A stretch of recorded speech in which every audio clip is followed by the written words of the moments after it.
Срыв договоренностей, резкое заявление МИД, Москва снова пошла в отказ. США признали победу Путина? Или на чьей стороне Дональд Трамп, если публично он заявляет, что не верит в победу Украины? Президент отправляется в тюрьму. Правосудие или позор? Самый громкий политический скандал десятилетия получил развязку. Евросоюз в панике готовит ответ Путину, что заставило ускориться европейских дипломатов и готовы ли они на резкие шаги. Обо всем расскажем подробно. Об этих и других самых главных событиях вечера вторника 21 октября. Самые важные и срочные новости, эксклюзивные подробности. Вы смотрите информационный выпуск «Нехта». Оперативно о событиях в России, Беларуси, Украине и мире. Раньше и понятнее других. Все, что нужно знать сегодня. Чернигов во тьме. После серии российских ударов город полностью обесточен. Минувшая ночь стала одной из самых тяжелых для Черниговской области. После серии российских атак на энергетическую инфраструктуру областной центр остался без электричества, а следовательно и без воды. Объекты коммунального предприятия «Чернигов-Водоканал» обесточены, как и весь город. Сегодня, 21 октября с 5:30, работники водоканала начали запуск объектов предприятия от альтернативных источников питания.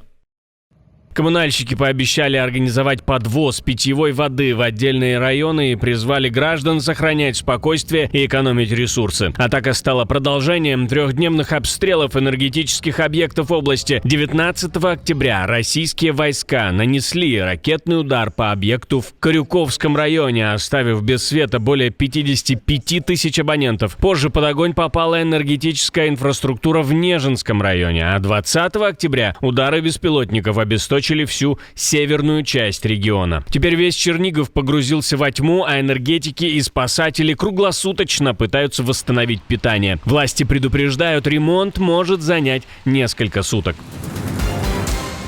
Ростову не нужно электричество, там ночью светло от взрывов. Жители Батайска проснулись от мощных взрывов и вспышек света. В небе работало ПВО, на земле полыхала электроподстанция. По данным местных медиа, дроны атаковали объект энергетической инфраструктуры и вызвали крупный пожар. Один из беспилотников, по предварительным данным, врезался в жилой дом. Обрушилась стена верхних этажей, 20 человек эвакуированы. В соседних районах Миллеровском и Неклиновском также сообщали о пролетах дронов и серии взрывов. Минобороны РФ заявила, что за ночь героически сбила 55 беспилотников в 6 регионах, включая 34 над Ростовской областью. Пожар в Батайске к утру удалось локализовать, но масштабы разрушений пока уточняются. Это уже вторая атака на энергетическую инфраструктуру региона за месяц, и, судя по всему, ночи в Ростовской области снова становятся беспокойными.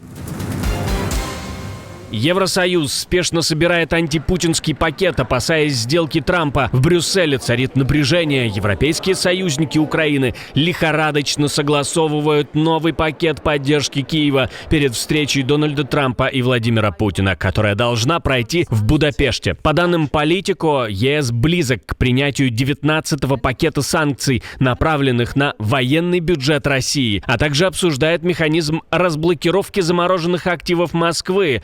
Около 140 миллиардов евро могут пойти на нужды Украины. Новый трехсторонний пакет включает увеличение финансирования, расширение поставок оружия и новые ограничительные меры против Кремля. На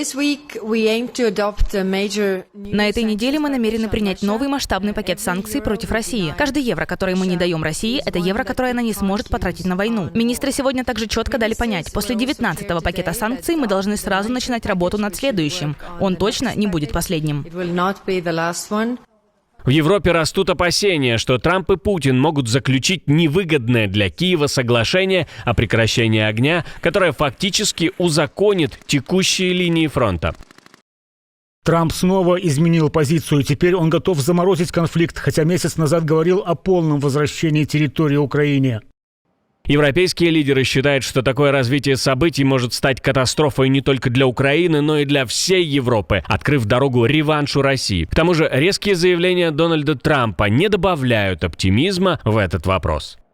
They could still win it, I don't think. Ну, они могли бы, они все еще могут победить. Я не думаю, что они победят, но теоретически могут.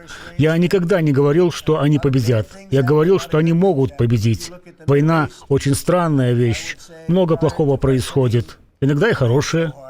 В связи с этим в Европе начинают все активнее готовиться к обороне и наращивают потенциал ВПК, сближаются с Украиной в этих вопросах. Но вот сама встреча может и не состояться. Переговоры между Россией и США, которые должны были стать ключевым шагом перед саммитом Трампа и Путина в Будапеште, сорвались еще до начала. В МИД России заявили, что никакой договоренности о встрече Сергея Лаврова и госсекретаря США Марко Рубио на этой неделе не существовало в принципе. Мы приблизились к возможному окончанию войны, я точно вам говорю. Это не значит, что она точно закончится, но президенту Трампу удалось многое на Ближнем Востоке, и на этой волне он хочет закончить войну России против Украины. А это может означать, что переговоры просто не будут готовы, и Путин может легко отказаться. По словам Рябкова, встреча подобного уровня требует тщательной подготовки, и пока стороны находятся только на стадии обсуждения. Ранее CNN со ссылкой на Белый дом сообщали, что встреча Лаврова и Рубио отложена, а источники утверждали, у сторон слишком разные ожидания от возможного прекращения войны против Украины. Накануне дипломаты провели телефонный разговор, в Москве его назвали конструктивным, тогда как Госдеп в своих комментариях этого слова старался избегать. К тому же в Польше пообещали не пропустить самолет Путина, если тот вдруг решит пролететь над территорией страны. Nie możemy zagwarantować, że Мы не можем гарантировать, что независимый польский суд не прикажет принудительно посадить гипотетический самолет с Путиным, чтобы передать подозреваемого в Гаагу.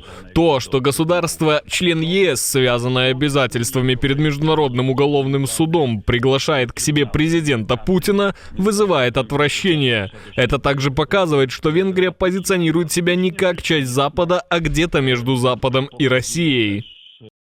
Радуются и ждут в основном в Венгрии. Говорят, Европа — это тяжелый случай. Там мира никто не хочет. Не то что Будапешт.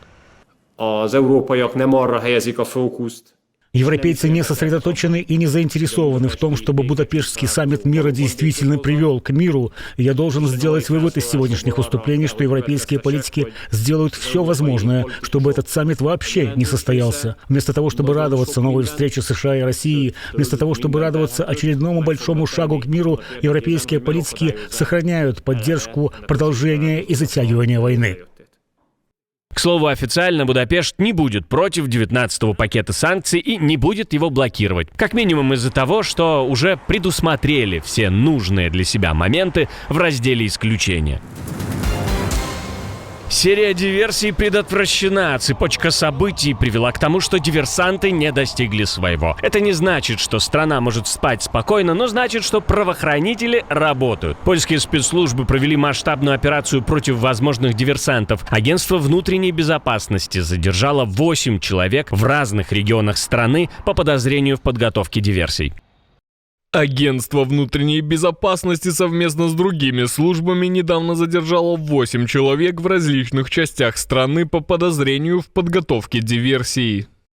По данным польских медиа, речь идет о новых эпизодах в цепи диверсий, которые по версии следствия могут координироваться российскими спецслужбами. Ранее в октябре в Польше был задержан агент ГРУ, готовивший теракты с использованием дронов и взрывных устройств, замаскированных под консервные банки. Подобные схемы, по информации правоохранителей, готовились и в Литве, и в Германии. Польские власти считают, что Москва активизировала гибридные операции против Европы от поджогов и атак на инфраструктуру до кибершпионажа. Сигналы о повышенной диверсионной активности поступают и из соседних стран. В Литве власти также готовятся к новой волне саботажа, несмотря на то, что официальный уровень угрозы остается неизменным. Президент отправляется в тюрьму. Франция шокирована. Николя Саркози, первый экс-президент страны, отправленный в тюрьму после Второй мировой войны. Рано утром 21 октября у дома бывшего президента Франции Николя Саркози собрались десятки его сторонников. Они пели «Марсельезу» и скандировали его имя, когда 70-летний политик покидал свой дом, чтобы отправиться в парижскую тюрьму Ля Санте. Бывший глава государства, занимавший пост президента с 2007 по 2012 год, начал отбывать пятилетний 10-летний срок заключения по делу о сговоре с целью незаконного финансирования своей избирательной кампании за счет денег, предположительно полученных от ливийского диктатора Муаммара Каддафи. Саркози обвиняли в том, что его кампания 2007 года получила миллионы евро наличными из Ливии. Он стал первым президентом Франции, отправленным за решетку с времен маршала Филиппа Петена, осужденного за сотрудничество с нацистами после Второй мировой. По решению суда он будет содержаться в одиночной камере. Сам Саркози все обвинения отвергает и называет дело политически мотивированным. «Судьи хотят унизить меня», — говорит он. А люди тем временем собираются на протесты и требуют, как они считают, справедливости. Это все, это вопрос того, чтобы выйти и сказать «нет, мы не согласны». Мы не можем просто сидеть за экранами, ведь общественные настроения, скажем так, кажутся предвзятыми. Я подбираю слова. Лучше мобилизоваться, выйти на улицы и сказать «нет, мы не согласны». Адвокат политика Кристофен Грен сказал, что заключение не сломит Саркози. Он переносит заключение с большой силой, несмотря на то, что это чудовищная несправедливость, тяжелая несправедливость, позор. Это действительно позор заключать его под стражу. Использован механизм немедленного исполнения приговора, и вы знаете, что во французском праве нет способа обжаловать это немедленное исполнение. Он предстал перед законом, и теперь он заключен. В тот же день юристы подали апелляцию с требованием освободить бывшего президента, назвав этот момент трагическим днем для французского правосудия. Если апелляция будет удовлетворена, Саркози может выйти на свободу в течение нескольких недель. Отдельное спасибо, что досмотрели до конца. Спасибо за ваше доверие. Жду развернутых комментариев, лайков и репостов. Это важно, чтобы нас становилось больше. На этом пока все. До новых встреч и хороших вам новостей.